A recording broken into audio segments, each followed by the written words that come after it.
Hello everyone, welcome to a new lecture. So today we'll be discussing about Virginia Woolf. Virginia Woolf has been a very important, significant and influential writer of modern age.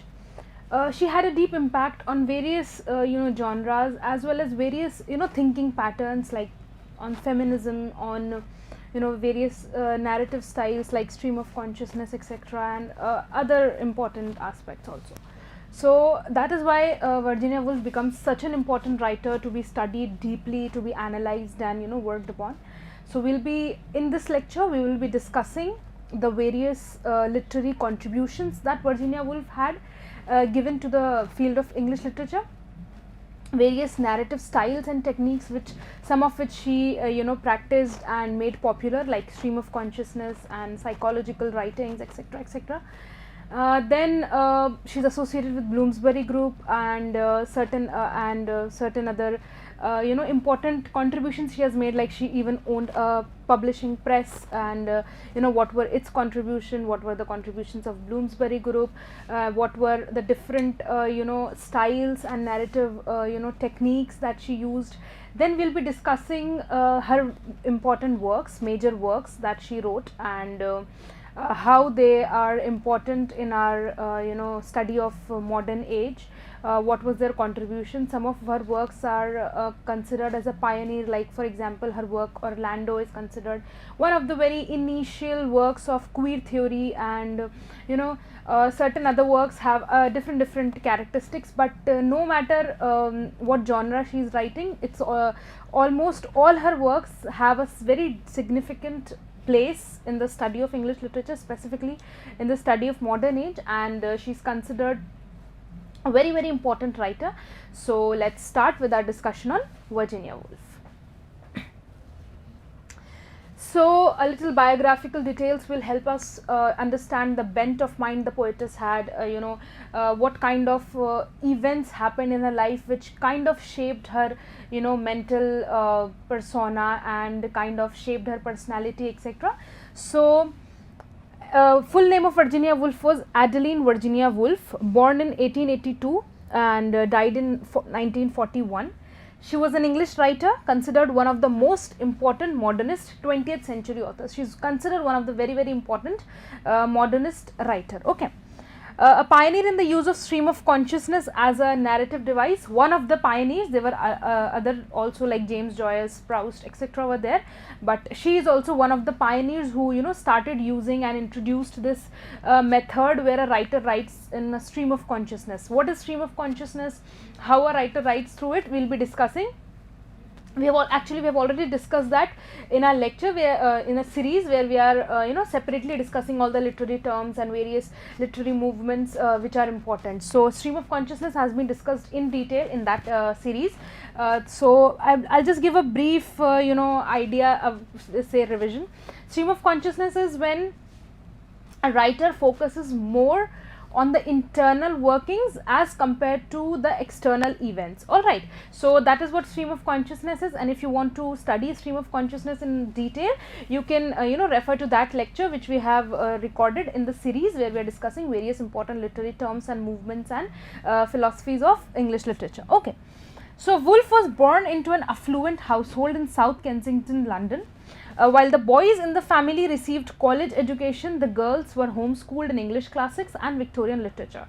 Here I want you to focus upon the years of Virginia Woolf's birth. Like she was born in 1882, and that was the Victorian era that was going on around. So female education was still not so popular. It was still a very rare thing that a female is acquiring formal education, going to schools and colleges, universities, like that.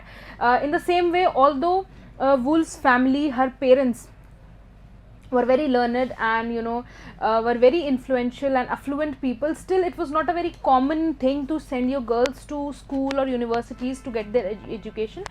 Although the boys of the family, the brothers of Virginia Woolf, they were sent to Cambridge, and the girls, Virginia Woolf and her sisters, they were taught at school, homeschooled by their father. And her father was a very learned man. Okay, so he had a very deep, very rich library, and the girls were allowed to, access the books in the library, read, and get involved in the anything that they're interested in. So this particular part where she was, homeschooled, and that too she was introduced to a wide variety of books and classics and every kind of work, has helped in the, development of her mind as a poetess, as a writer, because she was in the very from the very beginning of her life, when she started to read and learn to read and write, she was acquainted with the classics like Homer, or other classics, etc. So that helped her a lot in her literary career. Some of the major influences that have happened in her life, most of them are biographical details, but they are important to discuss here, because these are the events which have actually shaped the way she thinks, the way she analyzes the world, the way she perceives the world. So that is why it is important for us to discuss some of them, so that we are able to understand her work in a better light, right? When we know what kind of worldview the writer or the poet or the poetess has, then it is easier for us to understand the ideologies or the philosophies that the writer is presenting in his or her work. So some important events which have shaped her personality are, first of all, in 1895, when she was just 13 years old, the death of her mother. Her mother died when she was just 13 years old, a very young girl. So this event led to her first mental breakdown, followed by 2 years later by the death of her half sister and a mother figure to her, Stella Duckworth. She is the half sister of Virginia Woolf. All right. So after her mother's death, she became very close to her sister, but 2 years later, even her sister died. So these two deaths have a very, very prominent impact on Virginia Woolf, and she had a first mental breakdown when her mother died, and that impact of that breakdown and the impact of these two very important losses, and some years later with the death of her father, these losses have profoundly impacted her throughout her life. Then she was profoundly influenced by her mother throughout her life.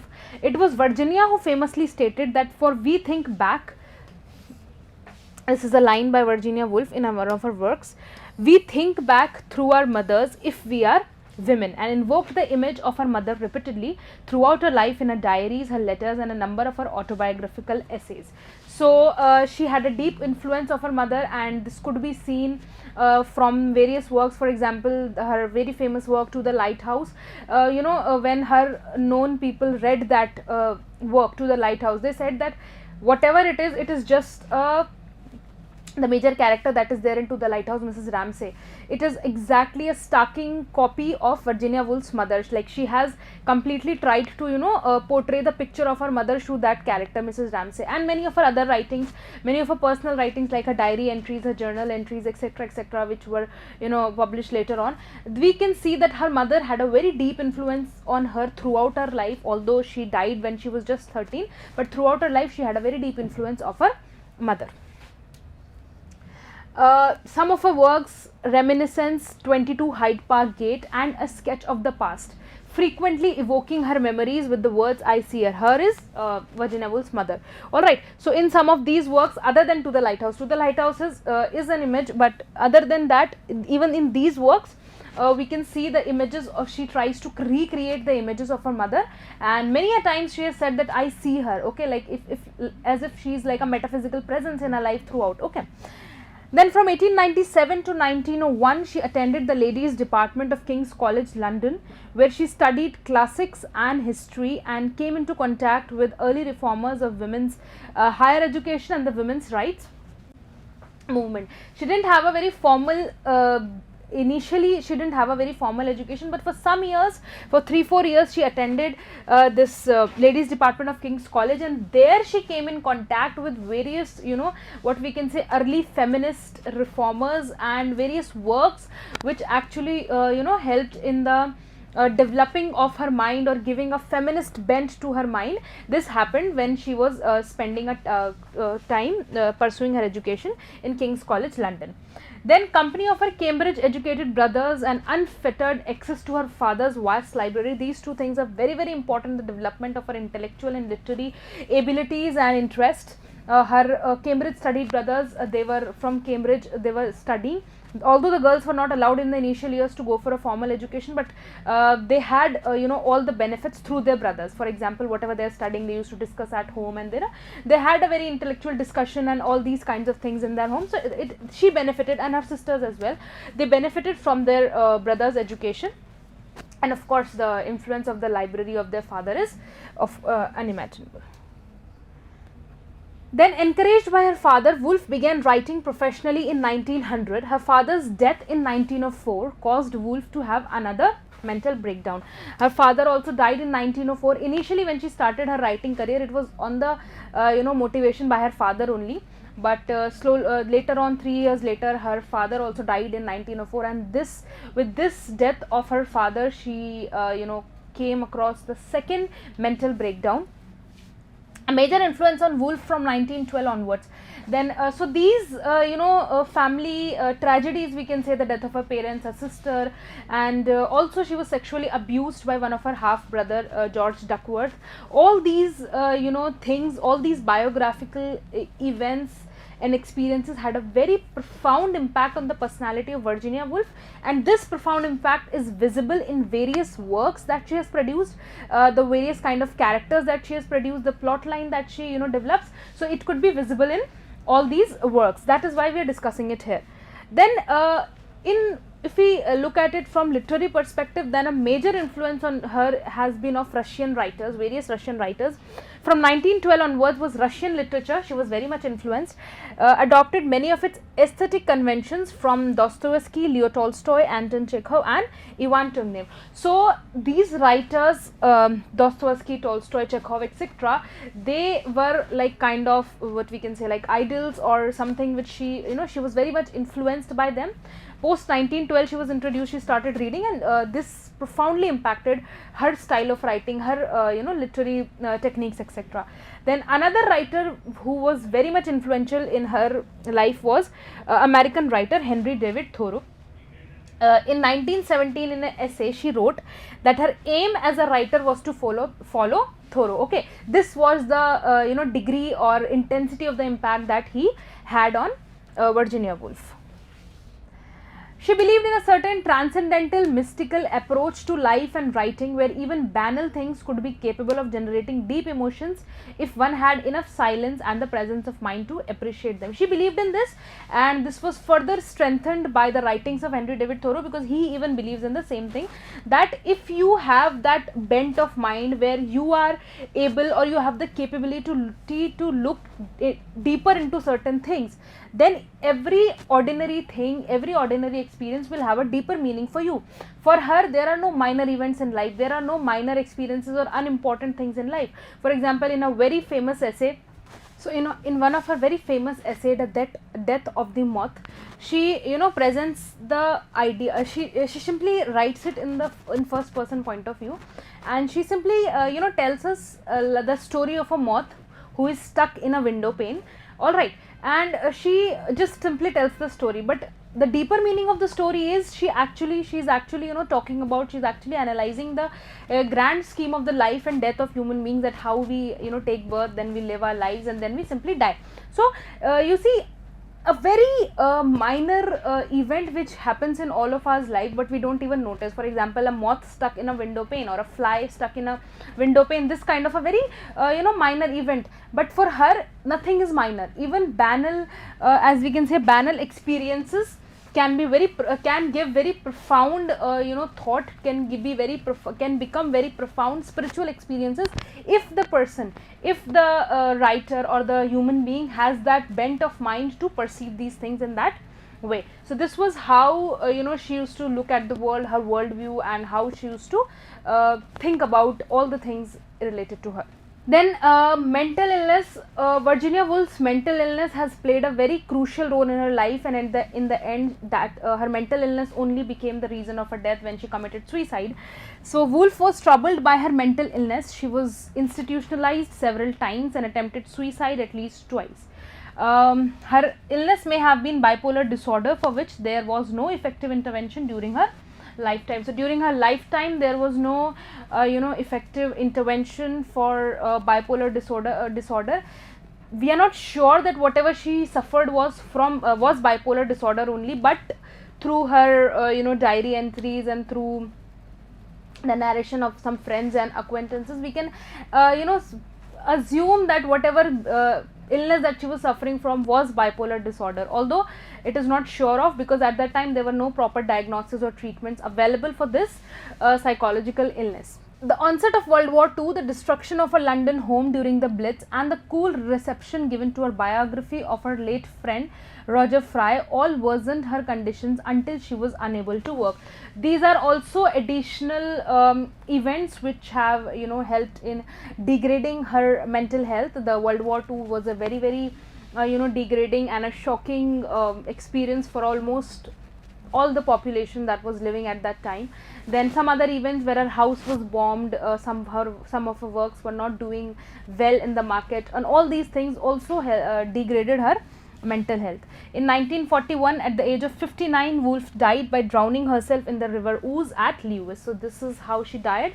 She died by committing suicide. She drowned herself in a river. She kept some stones in her jacket's pocket so that she is not able to come up from when she drowns herself, and that is how she died. Now this mental illness, why we are studying it when we are studying her, because these experiences which she had, and she was also very physically also she was not a very healthy person, right? So the experiences that she had with her physical as well as her mental illness, all right, these experiences they have very deeply impacted her, और इसी का काफ़ी सारा repercussion हमें दिखता है when we study her works. जब हम उनके वर्क्स देखते हैं तो ये जो उनकी मेंटल इलनेस थी प्लस उनकी फिजिकल इलनेस जो थी, इसकी वजह से उनके कई हम राइटिंग टेक्निक पे बहुत ज़्यादा हमें इन्फ्लुएंस दिखता है. कैसे? For example, I already told you that some many times in her life she was institutionalized. Now what is the meaning of this institutionalization? Is when a person is suffering from some kind of mental illness, the person is made to stay in a kind of a mental asylum or a mental hospital kind of a place. Now the treatment that these people receive there is very harsh, very inhuman, and we can even say very, like, it's actually very devastating for the person who is suffering from these things. And sometimes it happens that a normal person who's suffering from something goes to such institutions, and there जो उनकी बीमारी होती है वो और accentuate हो जाती है और ज़्यादा इंक्रीज हो जाती है. ठीक है, she had in some of a work she has specifically written that जब इंस्टीट्यूशनलाइज होती थी, एक डॉक्टर थे जो हर टाइम उसको रेफर कर देते थे फॉर द इंस्टीट्यूशन जब भी कोई मेंटल इलनेस उनको थोड़ा सा भी अटैक होता था, किसी चीज़ का ब्रेकडाउन होता था या कुछ भी नर्वस ब्रेकडाउन, तो वहाँ पर फोर्स फीडिंग, जहाँ पे कि अगर उसको आपको नहीं खाना है तब भी आपको फोर्सबली फीड किया जाता था through pipes and tubes. You were made to eat heavy medicines and many other treatments were there. And it was so horrible for her, so horrible that she attempted a suicide in 1912 1913 around. वो इसलिए था क्योंकि she started having some symptoms जहाँ पे she was not feeling mentally well. ठीक है, लेकिन उस टाइम पे मेंटल इलनेस के लिए इतनी ज़्यादा अवेयरनेस नहीं थी कि it's just a normal illness. अगर हम इसको प्रॉपरली ट्रीट करें, प्रॉपरली केयर करें तो इट कुड बी हील्ड. उस टाइम पे एक स्टिग्मा था, ऐसा लगता था कि like it's a big thing if someone is suffering from these kind of things. So 1912 post her marriage to Leonard Woolf, जब उनका she started having some symptoms, तो when she consulted a doctor, तो doctor suggested कि you might be institutionalized, कि तुम्हारी condition के लिए तुम्हें institutionalize करना पड़ सकता है. इतना horror था इस चीज़ का that she attempted suicide, and in the end also she has written a suicide letter there where she specifically says this thing that I cannot control my whatever the mental problems that I am going through, I cannot control it, or I seem to lose control of my life. That is Y I am taking up my life. Because उसको कोई solution नज़र नहीं आता था और institutionalise होना उसको further एक हॉरर लगता था. Already a person is suffering through some mental illness, तो और प्लस अगर उसको आप इंस्टीट्यूशनलाइज कर देते हो अकॉर्डिंग टू वर्जीनिया वुल्फ, तो आप एक्चुअली उसकी प्रॉब्लम में एक इंक्रीमेंट कर रहे हो, आप उसकी प्रॉब्लम को एक्सेंचुएट ही करते हो through this. And this was a very horrible experience for her. इतना हॉरेबल कि उसको इवेड करने के लिए she attempted suicide. So you can understand what kind of impact this thing had.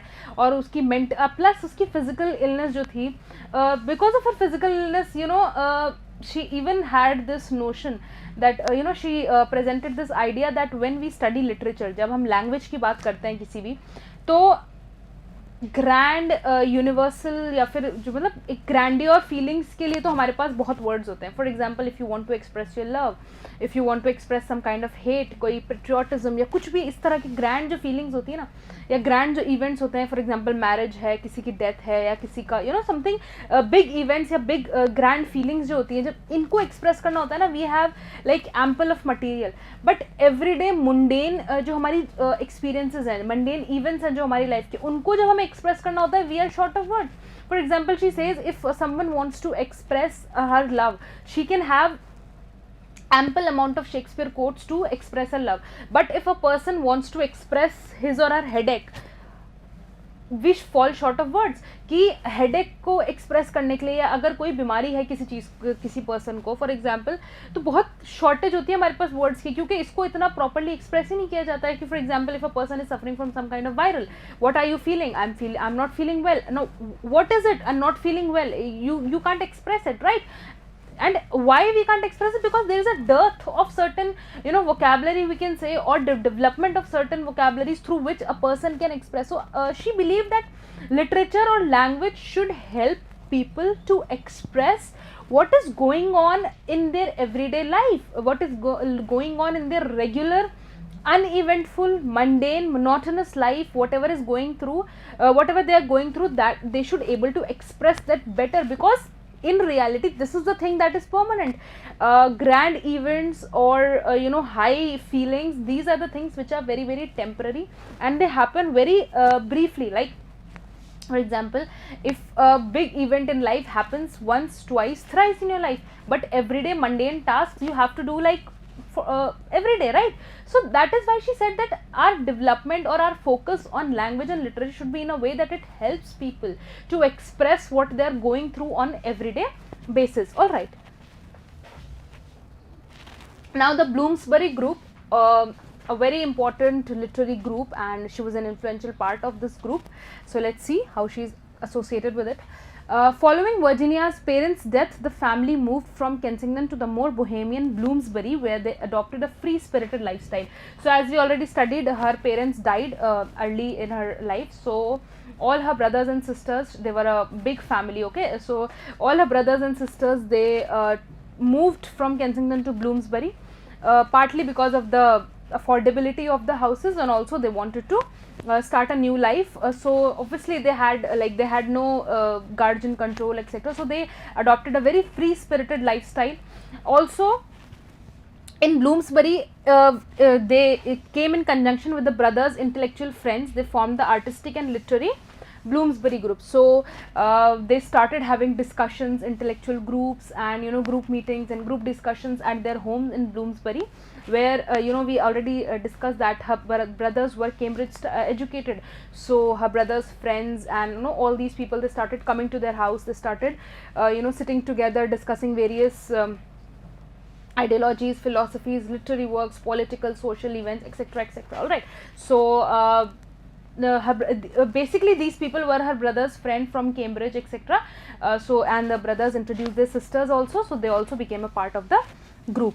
The Stephens began to regularly entertain Thoby's intellectual friends in March 1905. Stephens is a family name of Woolf, like her father's surname, and she began to regularly entertain. Thoby is her brother, Virginia Woolf's brother. So from March 1905, it became like a regular weekly, or like they decided a time and date, and they used to regularly this group of people who were discussing various things, they started becoming regularly to the Bloomsbury house of the Virginia Woolf's family, the Stephens family, and they started discussing these things. The circle, which largely came from the Cambridge apostles, included writers Saxon Sidney Turner, Lytton Strachey, and critics Clive Bell, Desmond McCarthy, with Thursday evening at homes that became known as the Thursday Club, a vision of recreating Trinity College. Alright, so these were some influential people which were part of the group, and they had they have a very significant place in the various genres. So they start for initially they called it at homes, means a meeting, a group discussion at homes.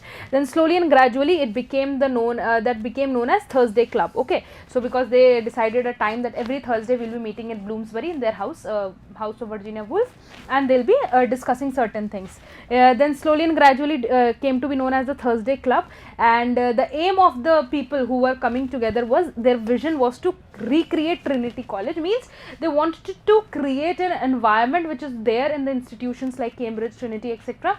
They wanted to create that kind of an environment where they are having intellectual discussions and where they are talking about various progressive ideas.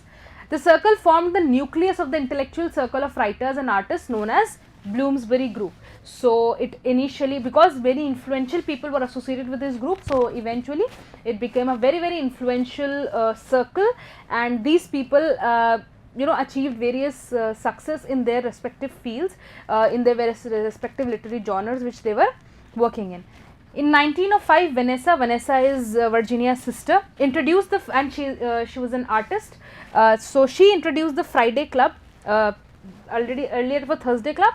She in 1905 introduced Friday Club, dedicated to the discussion of the fine arts, and this club continued till 1913. This Friday Club, so there were two now, Thursday Club, Friday Club. Thursday they used to discuss other things, and on Friday they were specifically discussed about fine arts, because she was an artist, visual artist. Alright, so, and this Friday Club continued till 1913.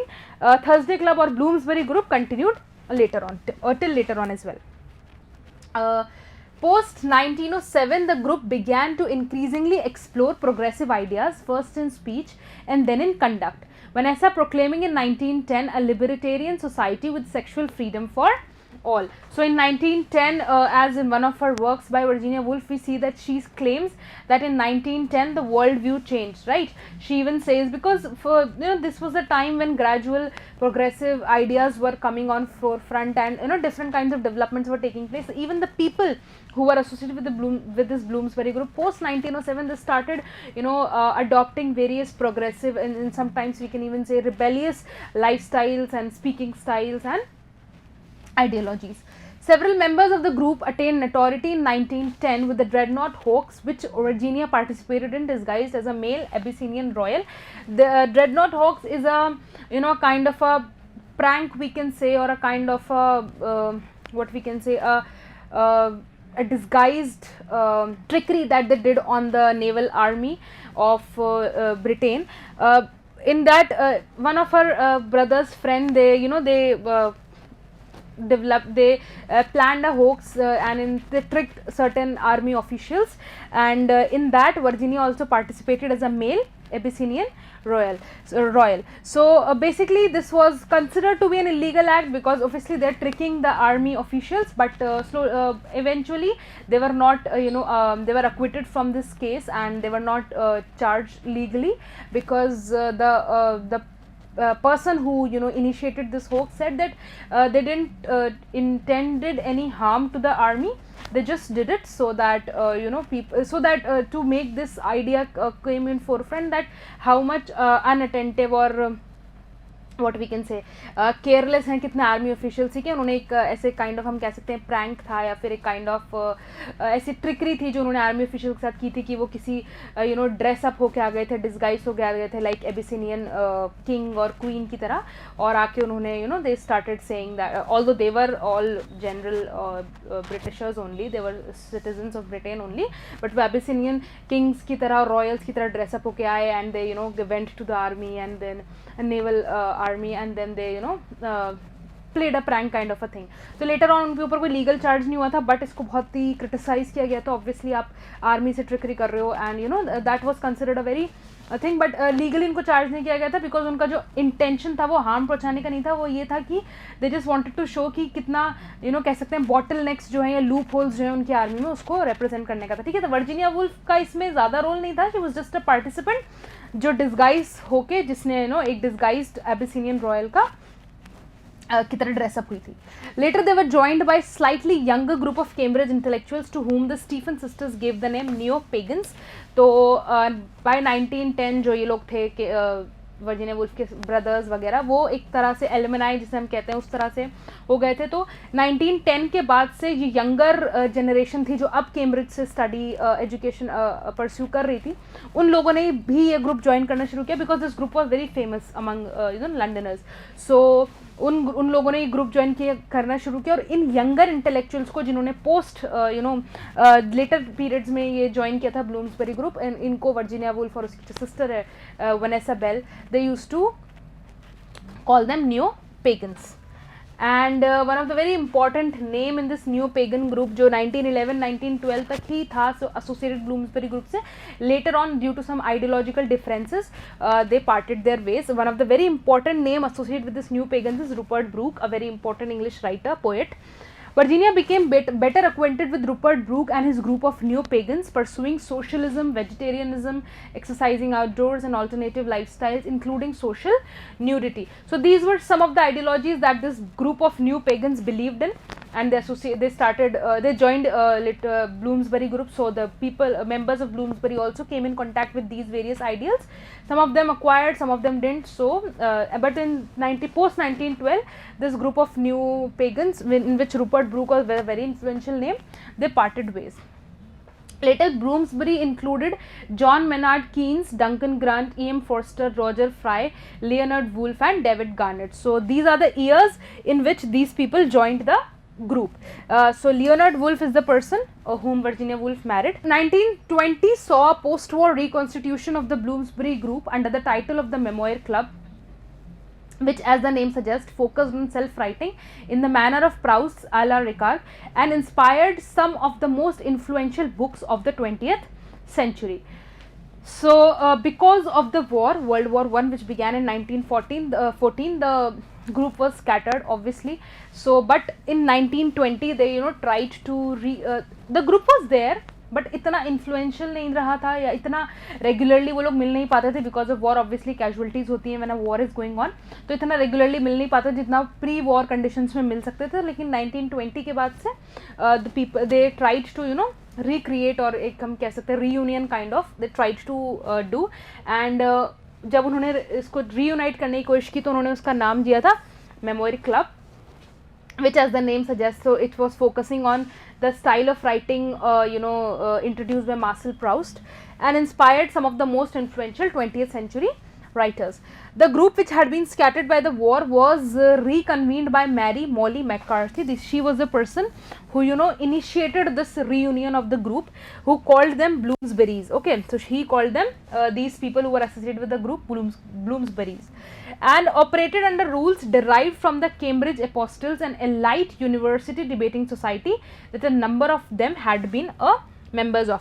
तो Cambridge Apostles जो है एक debating society थी Cambridge की, और बहुत सारे Bloomsbury के जो मेंबर्स थे, एज वी हैव डिस्कस, कि वो कैम्ब्रिज एजुकेटेड थे, तो वो बहुत like they were a member of this debating society. तो उस डिबेटिंग सोसाइटी के, जिसका नाम था कैम्ब्रिज अपोस्टल्स, उसके जो रूल्स और रेगुलेशंस थे कुछ, उन्होंने ट्राई किया था कि जो अपना ये जो इनफॉर्मल सा एक ग्रुप बना रहे हैं, मॉली मैककार्थी ने ट्राई किया था कि उस ग्रुप के जो रूल्स हैं, उस कैम्ब्रिज अपोस्टल्स के जो रूल्स और रेगुलेशंस हैं, उन्होंने ट्राई किया था कि हम उनको अप्लाई करें अपने जो हम अब अपना ग्रुप बना रहे हैं उसके ऊपर. ठीक है, तो among the one so they we discussed that they published certain memoirs. So the Bloomsbury group published 125 memoirs. Virginia contributed 3 that were published posthumously in 1976. ठीक है, तो वो published उसकी डेथ के बाद हुए थे 1976 in the autobiographical anthology Moments of Being. Autobiographical anthology थी इनकी ये, और इसमें पब्लिश हुए थे 1976. उन 3 memoirs का नाम है 22 हाइड पार्क गेट, जो उन्होंने लिखा था 1921 में बट पब्लिश लेटर ऑन हुआ ही है. ओल्ड ब्लूम्सबरी 1922 में लिखा था, and am I a snob 1936 में उन्होंने. तो ये 3 इनके वर्क्स हैं, मेमोइर्स हैं, जो उन्होंने ग्रुप के अंडर लिखे थे एज अ मेंबर. और 125 टोटल मेमोइर्स हैं जो ग्रुप ने एज अ होल पब्लिश किया था. Out of them 3 were contributed bye Virginia. Then about her marriage, in 1912 she married Leonard Woolf. In 1907 the couple founded the Hogarth Press. The couple found the Hogarth Press, which published much of her work. Okay, तो हॉगर्थ press उन्होंने find की थी and बहुत informal तरीके से उसको उन्होंने run किया था. They were running that press in their dining room. ठीक है, तो जैसे just started it and they started publishing press. The first publication of this Hogarth press was 2 stories in July 1917, जिसमें कि जिसको उन्होंने ऐसा नाम दिया था पब्लिकेशन नंबर 1, जिसमें कि 2 शॉर्ट स्टोरीज थी, मार्क ऑन द वॉल जो वर्जीनिया वुल्फ ने लिखी थी एंड 3 ज्यूज जो लियोनार्ड वुल्फ ने लिखी थी. तो वो दोनों ओनर थे इस हॉगर्थ प्रेस के, उन्होंने फर्स्ट पब्लिकेशन उन्हीं के वर्क्स थे. मार्क ऑन द वॉल एक स्टोरी थी वर्जीनिया वुल्फ की और 3 ज्यूज एक स्टोरी थी बाय लियोनार्ड वुल्फ, और इलस्ट्रेटेड तरीके से पब्लिश हुए थे, मतलब with illustrations and visual representation, जो कि किया गया था बाय इन वुडकट स्टाइल बाय डोरा Carrington. She was the Illustrator and उसके बाद उन्होंने इस वर्क को फर्स्ट वर्क पब्लिश किया था for the Hogarth press. Then the press subsequently published Virginia's novels along with works by T.S. Eliot, Lawrence van der Post and others. So most of Virginia Woolf's works were published by her Hogarth press only because, as I already told you, many of her works were considered as pioneer and some were even controversial. Like for example, Orlando is a work about queer theory, pioneer of queer theory, right? So they were controversial also, so many publishers were not even interested and she didn't even need, because she had her own press, so she published her works through her own press only. And other writers also, for example T.S. Eliot, a very influential name, he also got some of his work published through her press. The first non-British author to be published was the Soviet writer Maxim Gorky, and his book Reminiscence of Leo Nikolaevich Tolstoy in 1920. This was the first non-British work that was published by Hogarth Press. The works of Virginia Woolf are first of all we'll be discussing the overall characteristics, or we can say the writing style or the writing technique of Virginia Woolf. So some of the major characteristics of her work which are visible in almost all her literary works are, first of all, she is a modernist. So major characteristics which are there of the modernist writers, which we have discussed in our introduction to modern age, are visible in her writing as well. The feeling of anxiety and the existentialism, etc., all are present. She was one of the pioneers of using stream of consciousness. This is her significant and distinct contribution. She is considered as one of the pioneers of using the stream of consciousness as a narrative device alongside contemporaries such as Marcel Proust, Dorothy Richardson and James Joyce. They were the contemporaries who were also exploring this narrative device of stream of consciousness, and she is also one of them.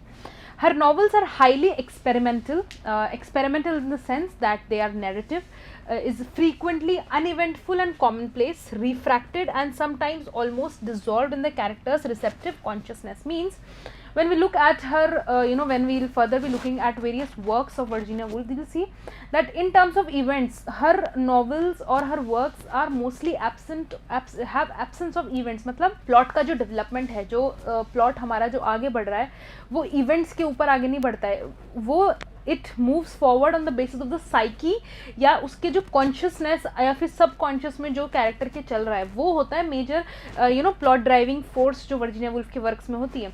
Plot में बहुत कम events होंगे. Like अगर हम story को ऐसे सुनाने लगे तो उसमें स्टोरी में कुछ ज़्यादा सुनाने के लिए होगा नहीं, लेकिन जो मेजर डिस्कशन या मेजर जो फोकस है राइटर का, वो है on the on exploring the psyche of the characters.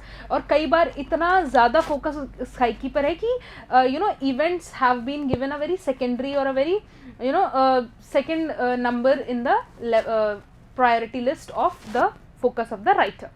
Then other characteristics that her work is endowed with is intense lyricism and stylistic virtuosity fused to create a world overabundant with auditory and visual impressions. The intensity of Virginia Woolf's poetic visions elevates the ordinary, sometimes banal settings. This we have already discussed, how she focused on banal experiences and events. Also lyricism is also one of the very prominent quality of Virginia Woolf's work. And her best known works include novel Mrs. Dalloway, To the Lighthouse and Orlando. These are the publishing years. Mrs. Dalloway was published in 1925, To the Lighthouse was published in 1927 and Orlando was published in 1928. We will be discussing about them in detail in upcoming slides. She's also known for her essays, including there are many essays that she wrote. She is also an essayist, but her most famous essay is A Room of One's Own, which was published in 1929, in which she wrote the much quoted dictum, "A woman must have money, a room of her own, if she is to write fiction." This was a kind of a philosophy or a commandment that she gave in this essay, A Room of One's Own. She has discussed why women writers, like she has tried to discuss the relationship between fiction or literary career and a women, like why women are not able to become such famous writers, and how our society looks at women writers and critics, and how she as a conclusion she drew up this fact, this dictum, that if a woman wants to write fiction, then she should have first of all her personal space, that is a room of one's own, from where the title also comes, and some 500 pound a year, मतलब इतना amount कि जो उसको sustain कर सके, इतना amount, मतलब एक फाइनेंशियल इंडिपेंडेंस को उन्होंने बहुत ज़्यादा इंपॉर्टेंस दी थी.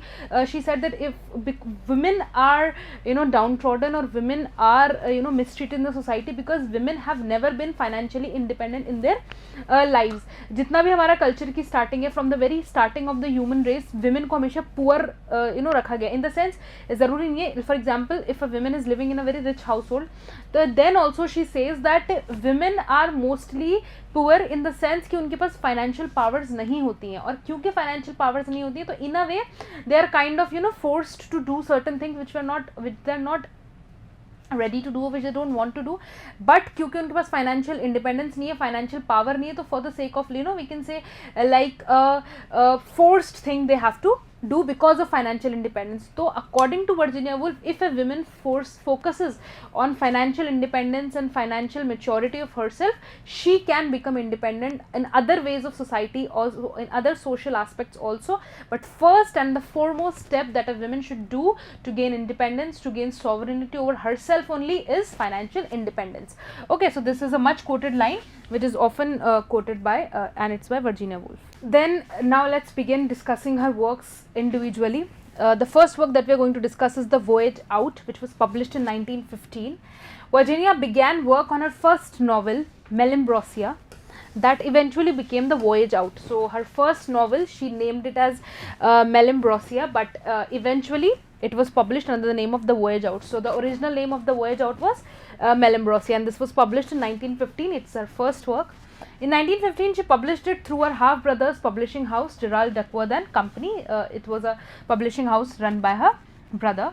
The novel is set on a ship bound for South America and a group of young Edwardians on board and their various mismatched yearnings and understandings. So it has a naval, or we can say a sea background to it, and it's set on a ship that is bound for South America, carrying some young Edwardians, और जो उनके बीच के different conversations होते हैं, different kind of misunderstandings होती हैं, all these things are explored in this novel. In the novel are hints of themes that would emerge in later work, including the gap between preceding thought and the spoken word. One of the very major and important theme in almost all modernist writers, and specifically in Virginia Woolf's work, is the gap between the thought and the word. Means हम सोचते क्या हैं और हम बोलते क्या हैं. For example, we discussed that Virginia Woolf focused upon the inner psyche or the consciousness or the subconsciousness of the characters in her works through the narrative device of stream of consciousness. तो वहाँ पे she shows that what kind of a thinking process is going on in our mind, और actual में हम किस तरह से उसको represent करते हैं. कई बार, in fact most of the times it happens that we think something else and we speak something else, या फिर हम जितना सोचते हैं उसका हम 1%, 10%, maximum 20% ही express करते हैं, right? So this is one of the very major theme in her works and in many other modern writers as well. The lack of concordance between expression and underlying intention.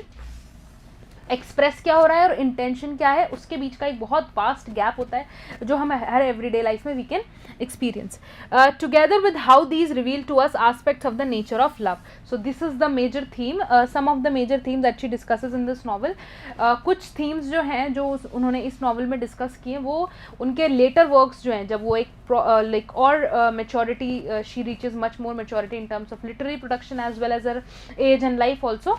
तो ये themes को और ज़्यादा deeply explore किया है उन्होंने अपने further works में, but इनका हल्का सा introduction kind of हमें इस work में मिलता है.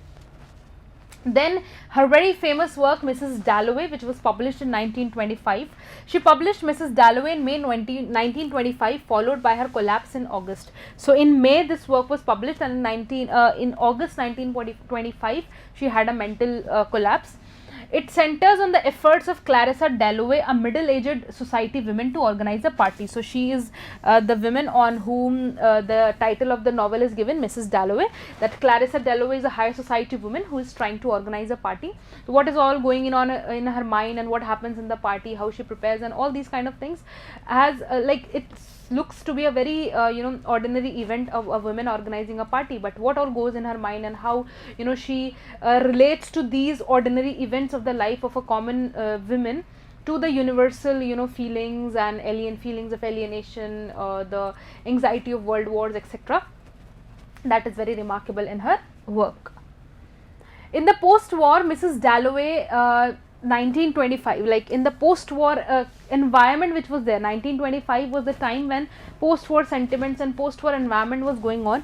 So Woolf addresses the moral dilemma of war and its effect, and provides an authentic voice for soldiers returning from World War I, suffering from shell shock, in the person of Septimus Warren Smith, a working class veteran who has returned from the First World War bearing deep psychological scars. So another parallel story, or we can say a subplot, that is going on in Mrs. Dalloway, this novel is, first of all, Clarissa is trying to organize a party.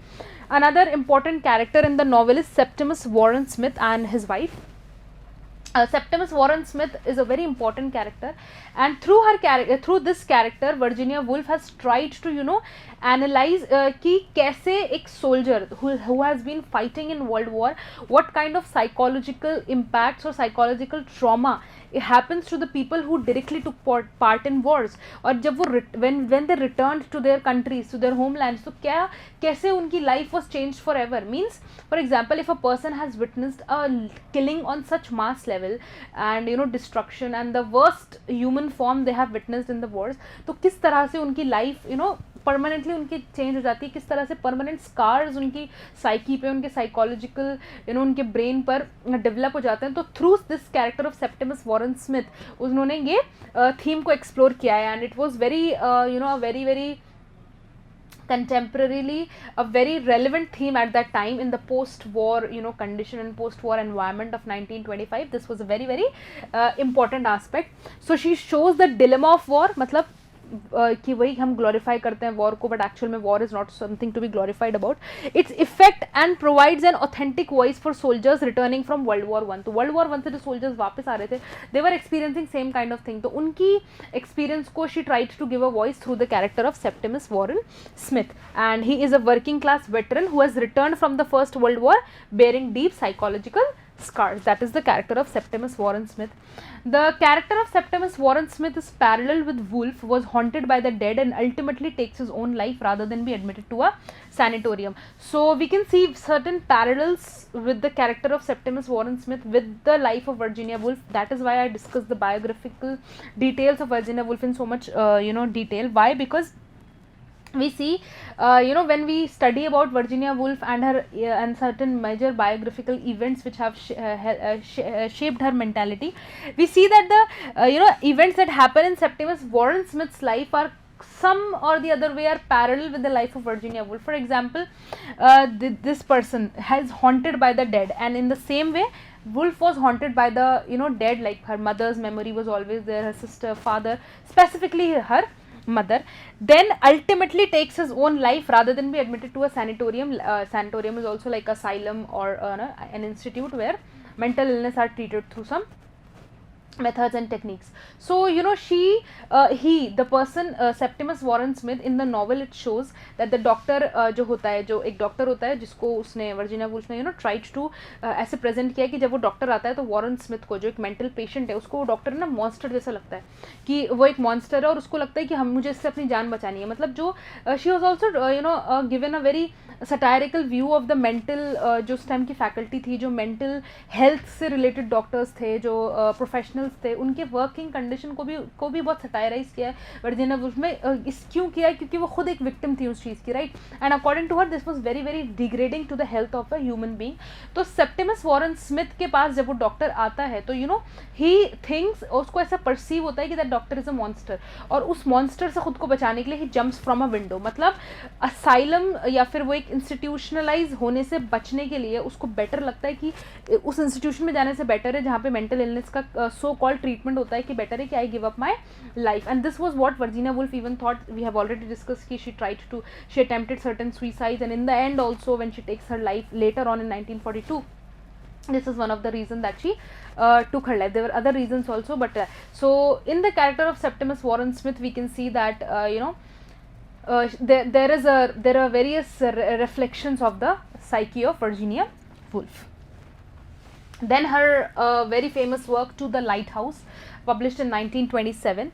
Her next novel To the Lighthouse was published. An important influence in Virginia Woolf's early life was the summer home the family used in St. Ives, Cornwall, where she first saw the Godrevy Lighthouse, which was to become central in her novel To the Lighthouse. तो ये जो novel है To the Lighthouse, इसमें बहुत सारे autobiographical details हैं, बहुत सारे ऑटोबायोग्राफिकल इवेंट्स हैं, तो जिनको फिक्शनलाइज किया गया, of course as it is present नहीं किया गया, it's a fictional work, but बहुत सा इन्फ्लुएंस है इसमें वर्जीनिया वुल्फ की पर्सनल लाइफ का. One of the very major influence की, जब उसके पेरेंट्स अलाइव थे, when her parents were alive, father and mother, तब वो लोग एक समर होम में जाया करते थे जिसका नाम था सेंट आइव्स. कॉर्नवॉल में एक समर होम था, kind of a farmhouse कह सकते हैं हम, ठीक है. वो उनकी फैमिली पूरी वहाँ पे जाया करती थी.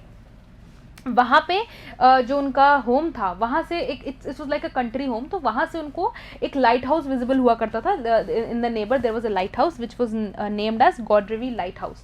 और इसी एनवायरनमेंट को, इसी सेटिंग को उन्होंने प्रेजेंट किया है अपनी novel to the lighthouse में, जहाँ पे कि एक फैमिली है अपने समर होम में आके रहती है और उसको उस फैमिली को एक लाइट हाउस नजर आता है. जो बच्चे हैं उस फैमिली के, there is a child, there is a boy who wants to go to the lighthouse but वो नहीं जा पाते, और फिर different things take place. So this is very much autobiographical. Cornwall inspired aspects of a work, in particular St. Ives trilogy. तो Saint आइव trilogy जो है, जो कॉर्नवॉल का जो टाइम का एक्सपीरियंस है ना, when she used to spend her childhood का बहुत अच्छा और बहुत इन्फ्लुएंशियल, बहुत important time according to Virginia Woolf was spent when her entire family used to go to the summer home in Cornwall. Because it was like a very happy memory for her, a kind of an idyllic time where everything is platonic. Her parents are there, brothers and sisters are there, and she's having during her childhood, so she's having all the pleasures of life without any responsibilities. So it is a very idyllic kind of a time, and this Cornwall events have been we can see them repeating like again and again, the reflections of that Cornwall time in many of her works. And she even named one of her trilogy as St. Ives trilogy, जिसके अंदर उनके 3 important works हैं: Jacob's Room 1922, To the Lighthouse published in 1927, and The Waves 1931. These 3 works are included in her trilogy, that is St. Ives trilogy. Then To the Lighthouse 1927 is set on 2 days 10 years apart. The plot is divided into 3 parts. एक part first और लेकिन overall अगर हम story देखें तो सिर्फ 2 दिनों की कहानी है. सिर्फ द स्टोरी जो नरेशन है उसका जो, या फिर जो टाइम पीरियड जिसमें वो स्टोरी होती है, वो सिर्फ 2 दिन की कहानी है. एक दिन, फिर उसके 10 साल बाद एक दूसरा दिन, बीच में 10 साल का गैप है, तो 1 day, then 10 years gap and the second day. So plot centers on the Ramsay family. Ramsay family के ऊपर है ये पूरी story. The couple, the husband and wife, Mr. and Mrs. Ramsay, and their children, and some of the neighbors and friends and acquaintances as well. Mrs. Ramsay's family's anticipation of and reflection upon a visit to a lighthouse and the connected familial tensions. तो उनकी family में कुछ misunderstandings होती हैं, कुछ conflicts होते हैं, कुछ अलग अलग इवेंट्स होते हैं जो 10 साल में उनकी लाइफ में होते हैं और कैसे उसकी लाइफ को इम्पैक्ट करते हैं, that is shown. One of the primary themes of the novel is the struggle in the creative process that beset painter Lily Briscoe. ये one of the friend है, मतलब family, she is one of the family friend जो उनके साथ उन 2 दिनों में उनके साथ होती है, and she also comes to the lighthouse, that summer home with them. All right. So while she struggles to paint in the midst of the family drama, तो it is it can be said that this character Lily Briscoe had some images of Virginia Woolf and her life. मतलब इसमें दिखाया गया है कि how Lily Briscoe is a painter and she struggles to find the perfect motivation to paint her masterpiece, right? Which every artist struggles some or the other time. मतलब she wants to create a masterpiece but she's not having enough motivation, enough inspiration, so she's looking for inspiration. तो it could be said that Virginia Woolf ने खुद की जो एक artistic struggle होता है when artist tries to produce something, उसको represent किया है through the struggle of the painter Lily Briscoe. The novel is also a meditation upon the life of a nation's inhabitants in the midst of war and of the people left behind. जैसे हम ये दिखाएंगे कि जो first part है novel का, जो first day की बात होती है, तब एक फैमिली बहुत इडिलिक कंडीशन में है, ठीक है, थोड़े बहुत कॉन्फ्लिक्ट्स होते हैं फैमिली में which is a part of every families life, but और वो जो 10 years गुजरते हैं, उन 10 years में वॉर होती है, war happens, some of the family members die, and the family members who are left behind, how they are impacted by the death of these people, and how war impacts the life of common people, the death that happens due to war, how they impact the lives of the people who are left behind. Okay, this is one of the major theme that is explored in the novel. It also explores the passage of time and how women are forced by society to allow men to take emotional strength from them. So the imbalance between the rights and responsibilities of male and female, और जो एक imbalanced relationship होती है between a male and a female, कैसे एक it's a very idealistic idea कि जो एक women होती है she should provide the emotional and the intellectual support to a male, but she cannot expect the reciprocation of the same thing. Like these kind of societal ideas she is arguing about in the novel through the characters of Mr. and Mrs. Ramsay. She alludes to her childhood in her fictional writing. In To the Lighthouse, her depiction of the life of the Ramsays in the Hebrides is the thinly disguised account. This is the setting of the novel To the Lighthouse, Hebrides. So as I told you, it is autobiographical, ठीक है. तो उनकी जो life है, the depiction of the life of the Ramsay family is a thinly disguised account of the Stephens in Cornwall and the Godrevy Lighthouse they would visit there. तो जो Stephens थी, Virginia Woolf की जो family थी, parents and brothers and sisters, siblings, उनके events और वो किस तरह से अपने समर होम में रहते थे, उसी को कहीं ना कहीं प्रेजेंट किया है through the life and the events that happen in the Ramsay family. Now another very important work is Orlando. It was published in October 1928. So Orlando is a biography. This is the complete name. Published in 1928, is one of Virginia Woolf's lightest novels, a parodic biography of a young nobleman. तो ये इसका plot structure है. One young nobleman who lives for 3 centuries without aging much past 30, but who does abruptly turn into a woman. The book is in part a portrait of Woolf's lover, Vita Sackville West. Alright, so this novel is a very fictionalized work जिसमें कि she presents a young nobleman who lives for 3 centuries. So the person is living for 3 centuries and उसका the gender keeps changing without aging much past 30, but abruptly turns into a woman. And Woolf had some lesbianic affairs in her life with a woman, Vita Sackville West. She had a lesbian affair with her, and it is said that Orlando में through the character of this nobleman, she has tried to give a detailed what we can say, a detailed view of her relationship with Vita Sackville West. It was meant to console Vita for the loss of her ancestral home, Knowle House, though it is also Vita and her work. So it was initially, she wrote it for the sake of presenting it to Vita Sackville West as a gift, where she was trying to console her because she lost her ancestral home in Knowle House. But in the work itself, Vita Sackville West was also a writer. So in the work itself, she has also presented a bit of critique of Vita's various works. In Orlando, the technique of historical biographers are being ridiculed. So one of the thing is this. The second thing in which that is being presented in Orlando is the technique of historical biographer is ridiculed, is satirized. The character of a pompous biographer is being assumed for it to be mocked. तो मतलब parody करी गई है कि कैसे historical बायोग्राफर्स कैसे present करते हैं हिस्टोरिकल जो इन्फ्लुएंशियल फिगर्स हैं, इन्फ्लुएंशियल इमेजेस हैं, उनकी जो बायोग्राफीज लिखी जाती है, उनकी जो हिस्टोरिकल डिटेल लिखा जाता है, जो भी होता है, किस तरह से वो प्रेजेंट करते हैं कि जो चीज़ें इंपॉर्टेंट नहीं होती हैं उनको भी वो ऐसे प्रेजेंट करते हैं एज देयर इंपॉर्टेंट. और कई बार क्योंकि उनके एजेंडा को सूट नहीं कर रहा होता है, बायोग्राफर के खुद के एजेंडा को सूट नहीं कर रहा होता है कुछ पर्सनल डिटेल्स उस पर्सनैलिटी की लाइफ की, तो उसको इवेट कर देते हैं. तो she has tried to satirize these techniques of historical biographers. Then her next very famous work is A Room of One's Own. So इसका बैकग्राउंड ये है कि 1928 she lectured on women and fiction, ये उनका टॉपिक था, women and fiction. Cambridge University में उन्होंने lectures दिए थे 1928 में। तो her 2 Cambridge lectures then became the basis for a major essay a room of one's own in 1929। तो जो आइडियाज़ उन्होंने उन 2 एसेज में प्रेजेंट किए थे, जो उन्होंने कैम्ब्रिज में दिए थे इन 1928, उन दोनों एसेज में जो मेजर आइडियाज़ थे उनको क्लब करके काइंड ऑफ उनको कंबाइन करके उन्होंने ये अपना ऐसे प्रेजेंट किया था जिसका नाम था room of one's own and was published in 1929. Lectures were delivered in 1928 and essay was published in 1929. It's a book length essay, a very lengthy essay, considered a key work of feminist literary criticism. तो feminist literary criticism का एक very very important, a very very seminal work consider किया जाता है ये.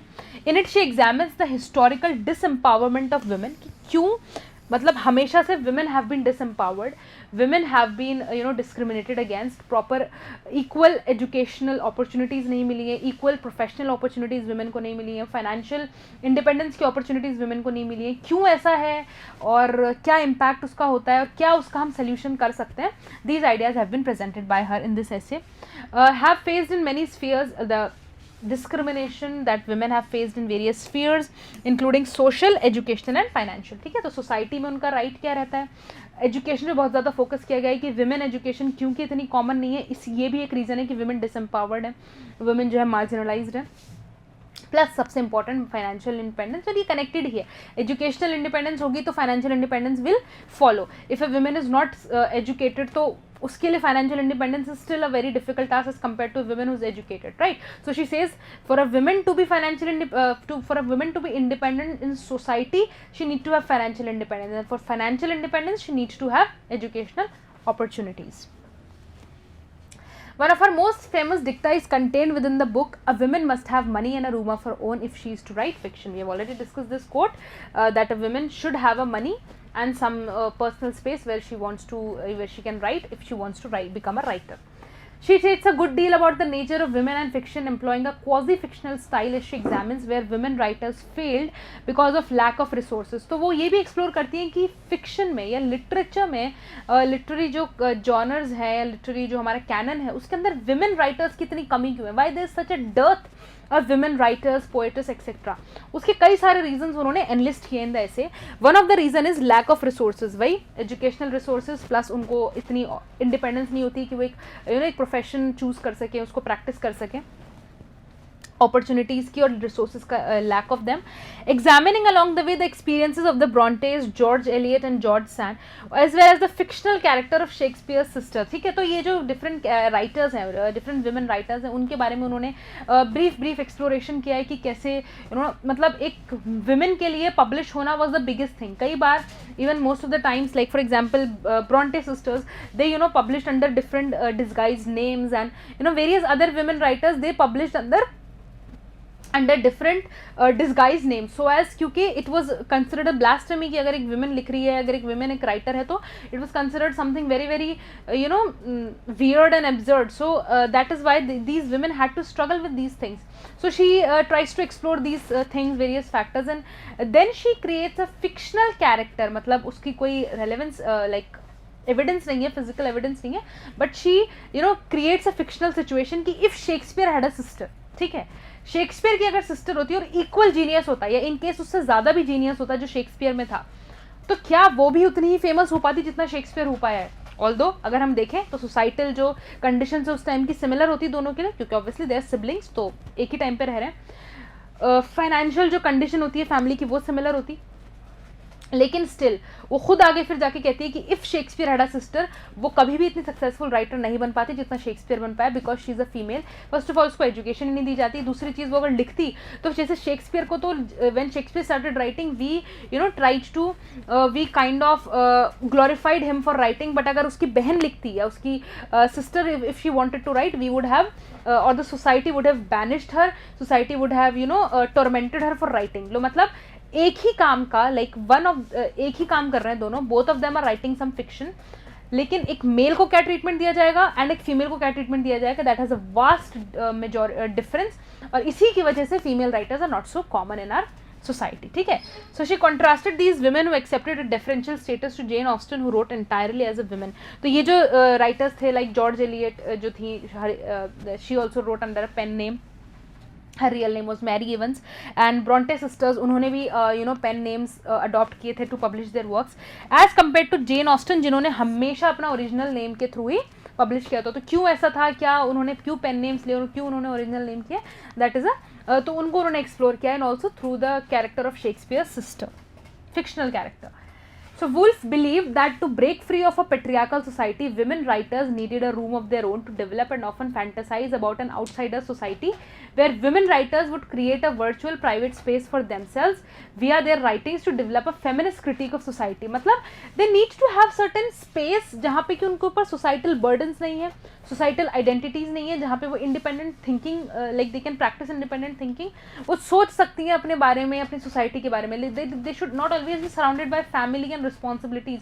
They should have their private space. क्योंकि उस time पे जब हम बात करते हैं, the time of Victorian era, it was a very social kind of a time. You know, people used to sit in their drawing room, they used to sit together in a library, in a study, the whole family, and there was no concept of private rooms and people sitting alone and doing and all these. And especially a female, it was not considered like what are you supposed to do in a closed room. Either you knit with your mother in there used to be a room which used to be called a parlor, or you used to be in kitchen learning some culinary skills, or knit and embroidery and all these kind of things, or there was a library where the family used to sit together. But the concept of a secluded room for a woman was a very alien concept for the Victorians. So she said that a woman should have a private space, a personal room of one's own, where she can develop her ideas and think about the society which she could not think of when she is surrounded by the society itself, right? In A Room of One's Own, 1929, Woolf equates historical accusation of witchcraft with creativity and genius among women. And she has also said कि जैसे for example the witch, जिससे accusation of witch जो है एक बहुत common phenomena in the history. कि most of the times it used to happen कि कई बार हम पढ़े Salem witch trials है American history का one of the very important part है. जब हम when we discussed about American literature तो हमने Salem witch trials, we have discussed it in much detail. So in Salem witch trials, what happened? Certain women were burnt alive. और इसी तरह London में भी it had happened that various times it used to happen कि एक women होती थी, उसको accuse कर दिया जाता था that she is a witch, or she used to be burnt alive, या फिर उसको they used to kill her, execute her, persecute her. ठीक है. तो she has said that witchcraft जो है ये एक टेक्निक है, ये एक फिनोमेना है, एक एजेंडा है of the patriarchal society to kill the genius of women. जहाँ कहीं भी उनको rebellious women या ऐसी कोई women दिखती थी जो जिसके अंदर एबिलिटी थी, जिसके अंदर इतना rebellion जो है feelings थी, sentiments थे, उनको they used to accuse them as witches and they used to burn them and kill them, right? So that उनका जो patriarchal society का structure है, the system of patriarchal society is not disturbed by these rebellious thoughts by these women, जो अपने thoughts को carry forward ना कर पाए, तो उनका जो structure है society का वो disrupt ना हो. ठीक है. तो witchcraft को उन्होंने accuse किया है with creativity and genius among women. So she says, when however one reads of a witch being dug, of a woman possessed by devils, then I think we are on the track of a lost novelist, a suppressed poet, of some mute and inglorious Jane Austen. मतलब people, these women were killed, और वो she has said that most of the time the women who were killed, they were very very genius, they were genius women, they were very intelligent, they were very what you can say creative, or they might be some they just had something, they were not ready to be molded in the way the society wants to mould them. ठीक है. वो नहीं चाहती थी कि जो structure में society उनको डालना चाहती है वो उसमें रहें, तो उनको विच क्राफ्ट के लिए अक्यूज़ कर दिया जाता था, उनको ये अक्यूज़ कर दिया जाता था कि they are possessed by devils, और उनको प्रोसिक्यूट कर दिया जाता था on the basis of this. So she says that जब भी मैं ऐसी कोई स्टोरी सुनती हूँ जहाँ पे कि विच क्राफ्ट के लिए अक्यूज़ किया जाता है या प्रोसिक्यूट किया जाता है किसी ऐसी लेडी को, तो मुझे लगता है कि वे reading about a genius women जो एक लॉस्ट जेन ऑस्टन थी, मतलब इन द सेंस कि वो एक लॉस्ट राइटर थी जो अगर उसको मौका मिलता और opportunity मिलती तो वो she would have reached great heights and she would have produced certain very influential works. So we can see through history also that this fact was true that Virginia Woolf presented. There was an ancient Roman mathematician, astronomer with the name of Hypatia. She was also burnt alive just because she was a very genius woman, and this is a historical fact. All right, so like she was an astronomer, first we can say mathematician in the time of before Christ. Okay, I'm talking about. So this is an example where which works as an evidence to this claim by Virginia Woolf, right? Then she hinted that her mental illness was related to how she saw the repressed position of women in society when she wrote in A Room of One's Own that had Shakespeare had a sister of equal genius. तो मतलब she says कि one of the reason of my mental illness is also the treatment that I received in the society as a woman. As a women जिस तरह का differential treatment, जिस तरह का derogatory और डिस्क्रिमिनेटरी ट्रीटमेंट हमें दिया जाता है, इसीलिए mental illness is so common in women because this is a thing that the women faces in on a regular basis. So she says as I told you that she created a fictional situation that had Shakespeare had a sister. So she says क्या होता है उस sister के साथ, वो कभी भी उस जीनियस तक नहीं पहुंच पाती या उस लिटरेरी या उस प्रोफेशनल सक्सेस तक नहीं पहुंच पाती which Shakespeare had reached. In fact, what would happen, she would certainly have gone crazed, these are Virginia Woolf's words, she would certainly have gone crazed, shot herself or ended her days in some lonely cottage outside the village, half witch, half wizard, feared and mocked at. तो ऐसा नहीं कि वो विच बन जाती है, वो wizard होती, उसको ऐसे प्रेजेंट किया जाता सोसाइटी में कि she is a witch, she is a wizard. क्यों? क्योंकि एक विमेन अगर इस तरह के प्रोफेशनल करियर परस्यू करेगी and she gain some financial independence, she will not adhere to the patriarchal unjust rules of the society that man has created. So that is why, ताकि ऐसी कोई विमेन डेवलप ना हो और उसी की वजह से इस तरह के आइडियाज़ को कोई ग्रोथ ना मिले, कोई डेवलपमेंट ना मिले, इसीलिए विमेन को अक्यूज़ किया जाता था विद दिस विचक्राफ्ट एक्सेट्रा. तो she says that had Shakespeare had a sister she would have gone crazy, और in the end professional career success तो उसको डेफिनेटली नहीं मिलती. इनफैक्ट एक नॉर्मल लाइफ भी वो नहीं जी पाती अगर उसके अंदर ऐसा जीनियस होता या वो ऐसा कुछ परस्यू करने की कोशिश करती जो शेक्सपियर ने किया था, right? Now another of her work is the waves which was published in 1931. It presents a group of 6 friends whose reflections, which are closer to recitatives than to interior monologues proper, create a wave-like atmosphere that is more akin to a prose poem than to a plot-centered novel. So it is a plot, it is a novel, but the writing style is so lyrical, and it's a story about 6 friends, but the writing style is so narrative and so lyrical, the narrative is so lyrical that it appears more like a prose poetry than a plot driven novel. Then her another work is Flush, a biography that she wrote in 1933, is a part fiction, part biography of the Cocker Spaniel owned by Victorian poet Elizabeth Barrett Browning. We have heard about her. She is the wife of Robert Browning. So the book is written from the dog's point of view. She had a dog, तो उसके बारे में उसकी biography kind of है. तो part fictional है, part उसके actual life पर भी है उस Cocker Spaniel की.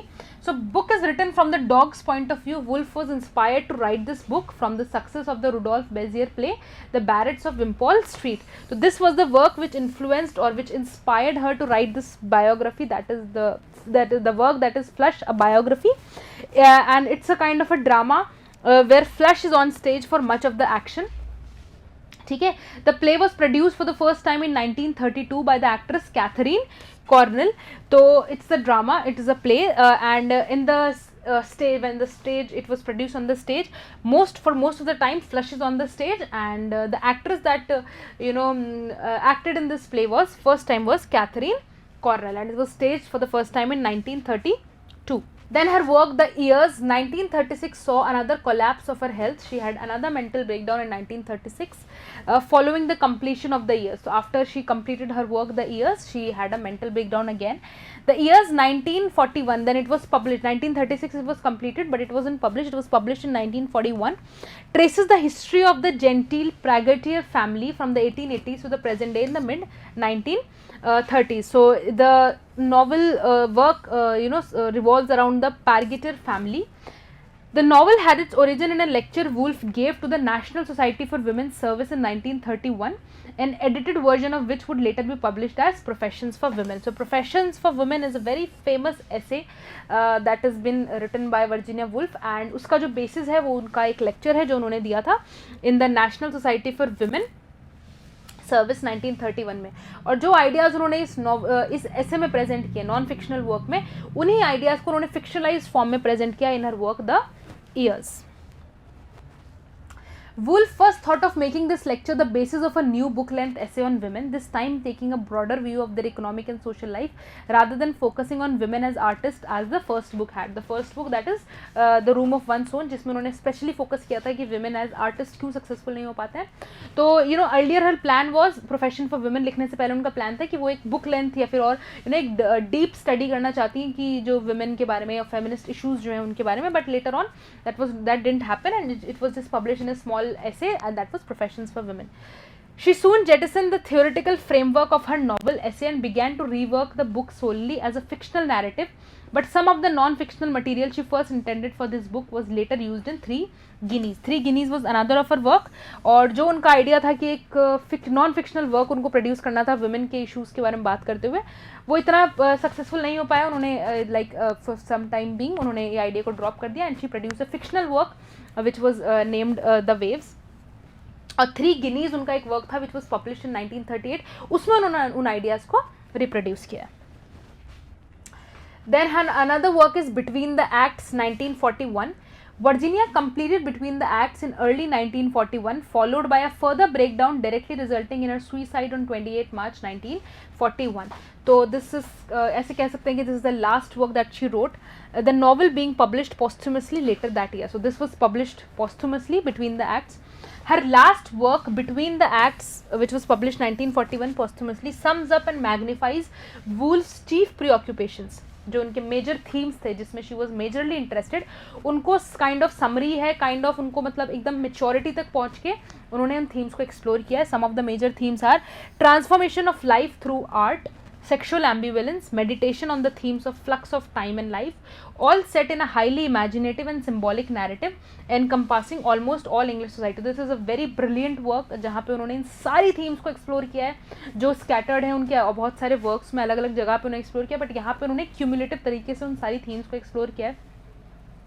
एक उनका आइडिया था कि बीइंग अ मैन या being a women is not sufficient, you should be man womanly and women manly. मतलब अकॉर्डिंग टू हर जो हमारा जेंडर है, लाइक बीइंग अ फीमेल या बीइंग अ मेल, वो आपको लिमिट कर देता है बिकॉज ऑफ सोसाइटल जो हमें सोसाइटल फंक्शंस प्रोवाइड कर दिए गए हैं, सोसाइटल जो हमें एक हमारी क्या कह सकते हैं, एक सोसाइटल स्टाइलिंग कर दी गई है हमारे ब्रेन की, हम वायरिंग कर दी गई है सोसाइटल, उसके अकॉर्डिंग हम बहुत लिमिटेड हो जाते हैं बिकॉज ऑफ आर जेंडर की this is I am a female so I can do this, I am a male so I have to do this. ठीक है, तो she says to reach the height of success या फिर अपनी एक soul की maturity तक पहुंचने के लिए you need to be, if you are a man तो you need to be man womanly, if you are a women तो you have to be women manly. मतलब you should have the characteristics of both the genders with in you so that you can be a genius. All right, so this is one of her ideas that she presented, and she used the term androgynous mind in her essay Room of One's Own. Only she gave this idea where she talks about, so these are some major themes that she talks about.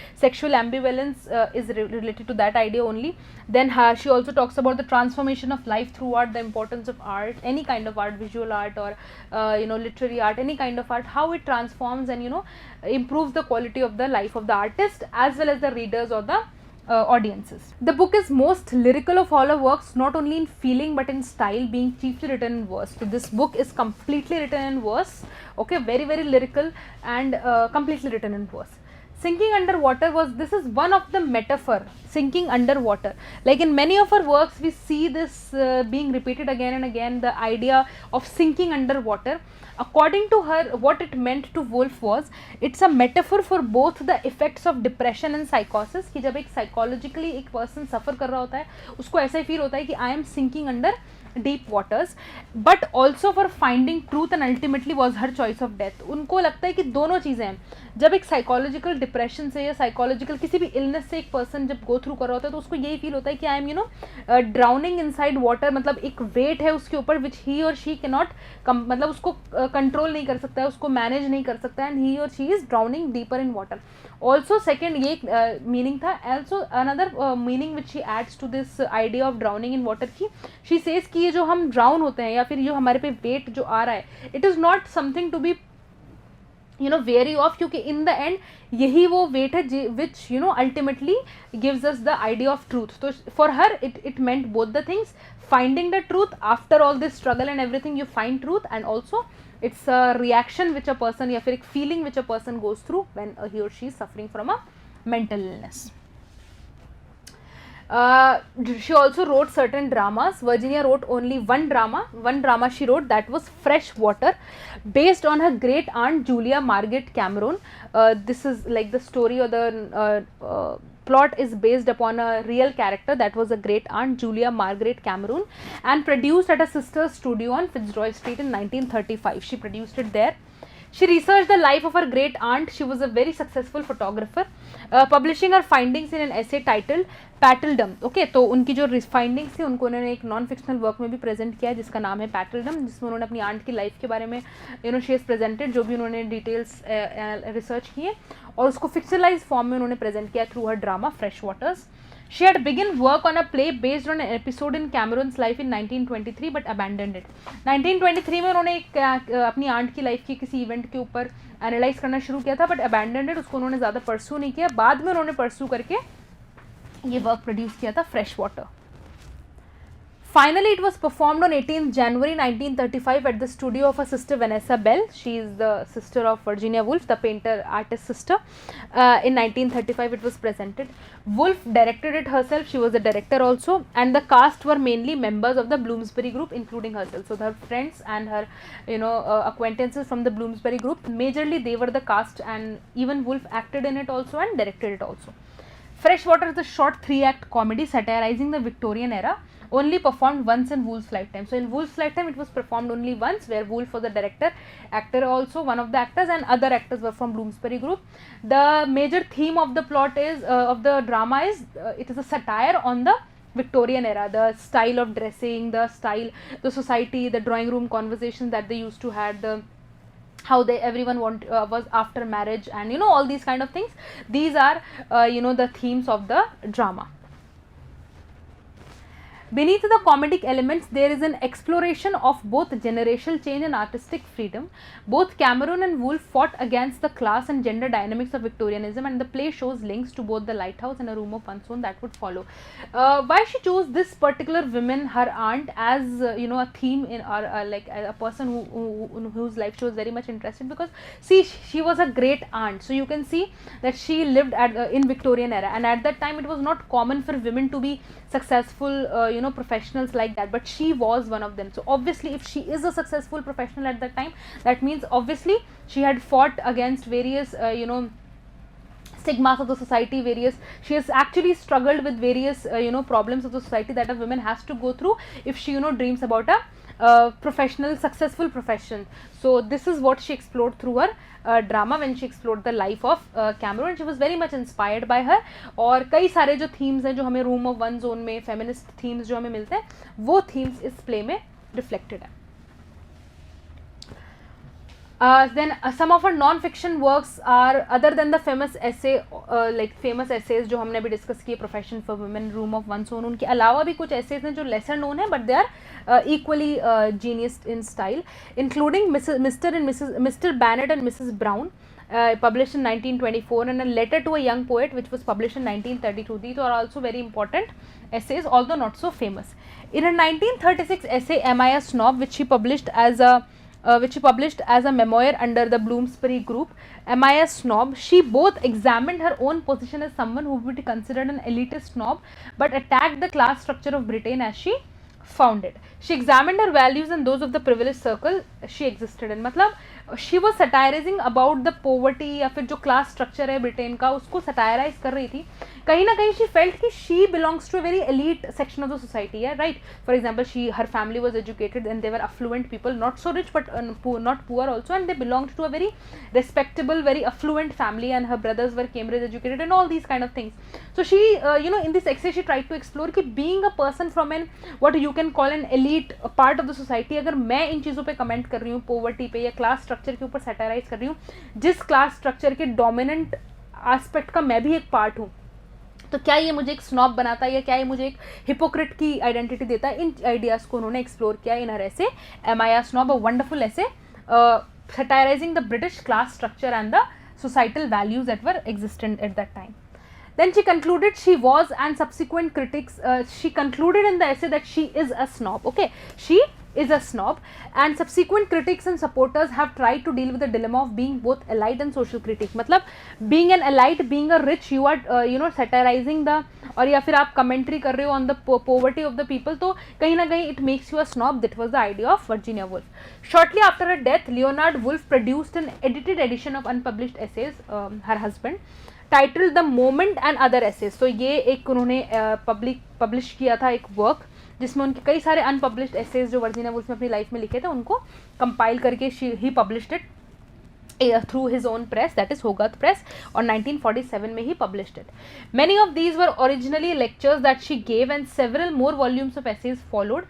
ज़्यादातर जो ये essays थे जो Leonard ने publish किए थे post her death, ज़्यादातर वो लेक्चर्स थे जो उन्होंने वर्जीनिया वुल्फ ने अपनी लाइफ टाइम में डिफरेंट जगहों पे दिए थे, उनको उन्होंने कंपाइल किया.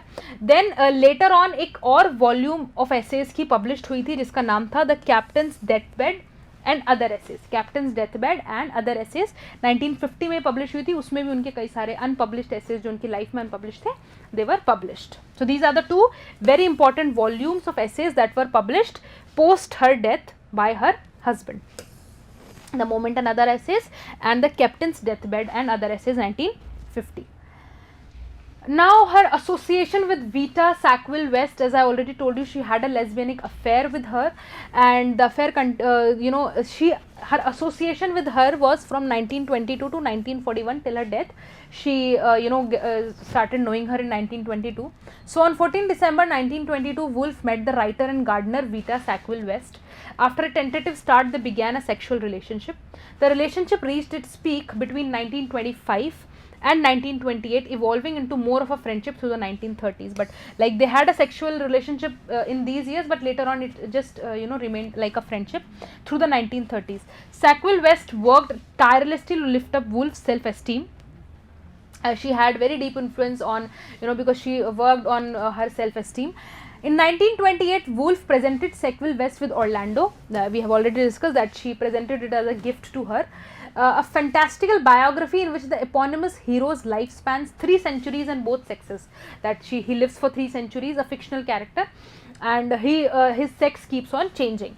It was published in October, shortly after the two women spent a week traveling together in France that September. So it was published after their holiday in France. After their affair ended, the two women remained friends until Woolf's death in 1941. This is the association that she had with Vita Sackville West, and this episode is important because it is very much related to her famous work Orlando, a queer work. It is known as Orlando. Okay. Significance in contemporary times, like till today, Woolf has been considered a very, very important writer, and her significance could be seen from the fact that she became the central subject of 1970s movement of feminist criticism, and her works have garnered much attention for inspiring feminism. She is considered one of the pioneers of feminist ideologies. Woolf in popular culture, some of the plays and the other artistic productions have been done based on Virginia Woolf in contemporary times. Who is Afraid of Virginia Woolf is a 1962 play by Edward Albee. It examines the structure of the marriage of an American middle-aged academic couple, Martha and George. So it's a very important postmodernist work which we will be discussing in much detail when we will be discussing about the postmodernist writers in our series. So this was written by Edward Albee, and it was a play that was published in 1962, staged in 1962. Then another work which is Me, I Am Afraid of Virginia Woolf is a 1978 TV play, references the title of the Edward Albee play. मतलब kind of इसका हम कह सकते हैं एक reaction या इसी को इस जैसे for example this is a question, so in this TV play the title, इसका एक आंसर है me I am afraid of Virginia Woolf. References the title of the Edward Albee play and features an English literature teacher who has a poster of her. It was written by Alan Bennett and directed by Stephen Frears. So these are some presences that Woolf has in popular culture. Then very famous Michael Cunningham's 1998 Pulitzer Prize winning novel The Hours. It was a novel. और उसका जो plot था, it focused on 3 generations of women affected by wolves novel Mrs डैलोवे. तो Mrs डैलोवे read कर रही हैं 3 women, अलग अलग जनरेशन की हैं, अलग अलग सोसाइटल कंडीशंस में वो रहती हैं. क्या इम्पैक्ट होता है उनका उनके ऊपर उस नॉवल का मिसेस डैलोवे पर. इवन वर्जीनिया वुल्फ को भी उन्होंने प्रेजेंट किया इन दिस नॉवल, और इसी के ऊपर एक मूवी भी बनी थी. In 2002 a film version of the novel was release starring Nicole Kidman as Woolf. Nicole Kidman ने वुल्फ का जो कैरेक्टर है वो प्ले किया था, and it's a brilliant movie. I would strongly strongly suggest you to watch it. Kidman won the 2003 Academy Award for her portrayal. So Virginia Woolf was also portrayed like her, when she was in the novel, in the movie it is presented how, her writing process which she had, and how her suicide is also presented. Then the letter, the suicide letter that she wrote, it's a brilliant, a very brilliant in the sense that is a very tragic and a very, very poignant love letter also, you can say, because that letter was addressed to her husband Leonard Woolf. So that is all about Virginia Woolf, a very interesting, a very dynamic, a very intriguing character, intriguing writer who has a deep influence, and she continues to have that deep influence on the literature, on the popular culture, on the ideologies, on the feminist ideologies, the queer ideologies, and various other important societal structure and societal aspects she's still having, and she's always had with the work. Thank you for listening. We'll meet in the next lecture.